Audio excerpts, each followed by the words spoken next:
સમાચાર વલસાડથી પ્રાપ્ત થઈ રહ્યા છે। વલસાડમાં બિલ્ડર પુરંજય વસીનું હાર્ટ એટેક આવવાથી મોત થયું છે। 48 વર્ષીય બિલ્ડર પુરંજય વસીનું હાર્ટ એટેકથી નિધન। પુરંજય વસીના નિધનથી પરિવારમાં શોકનો માહોલ। વલસાડના ખૂબ જ જાણીતા બિલ્ડર પુરંજય વસી હૃદયરોગના કારણે હવે આપણી વચ્ચે નથી રહ્યા। માત્ર 48 વર્ષની વયે તેમણે આ દુનિયાને અલવિદા કહી છે।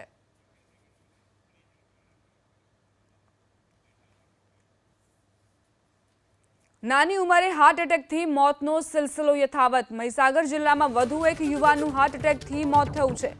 ચમારિયા ગામના 38 વર્ષીય અલ્પેશભાઈનું હાર્ટ એટેકથી મોત થતાં પરિવારમાં શોકનો માહોલ। મહીસાગર જિલ્લામાં એક જ અઠવાડિયામાં 2 આશાસ્પદ યુવાનોના હાર્ટ એટેકથી મોત થયા છે। આશાસ્પદ યુવાનના મોતને લઈ અને ગામ અને પરિવારમાં શોકનો માહોલ છે।